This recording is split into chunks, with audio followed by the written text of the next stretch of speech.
first of all, focus on it, right? I mean, I think like you basically get what you spend your time doing, right? I mean, I want the company to build 3 products this year. I mean, we're going to work on a few others because people are interested in them, but those are the 3 things that I'm spending my product time on, right?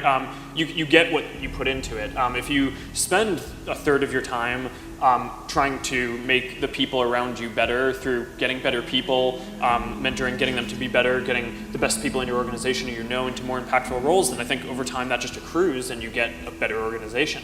We've had this tradition for, I don't know, probably 7 or 8 years at the company, where every week we have a Q&A where our employees can come and ask me any question that they want about what's going on and what the direction of the company is, or questions or things that they read about in the press, or that their friends who use the product, what they're asking them. And it's been this really important tradition for us, both because we really believe in openness and communication, and that's kind of what Facebook is all about.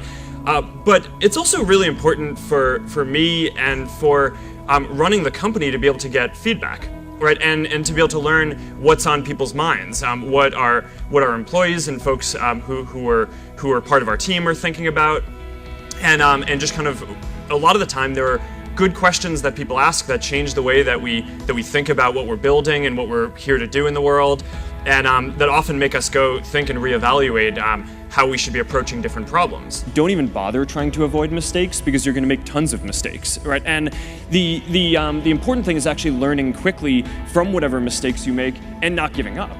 Right, and I mean, there are things every single year of Facebook's existence that could have killed us or made it so that it just seemed like moving forward and making a lot of progress just seemed intractable, but you just kind of bounce back and you learn, and nothing is impossible. You just have to kind of keep running through the walls. I don't hire people who I wouldn't work for myself. I think that's a really good heuristic, because everyone knows this, like, there's this saying like, A players hire A players and B players hire C players, which is like good people hire good people. Yeah.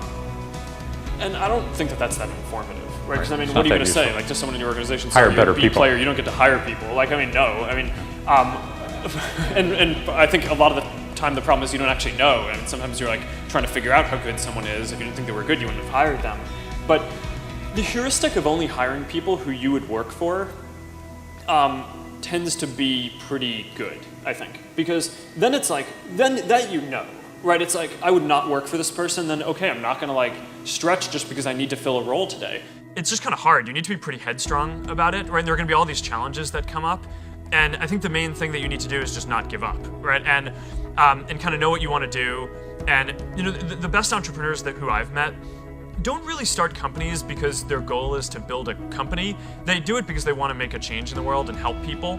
And I think if you kind of stay true to that, and if you just focus on kind of powering through no matter what the challenges are that will inevitably come up in your path, then you'll find that there are lots of tools that are available and a lot of people who will help you build what you're building.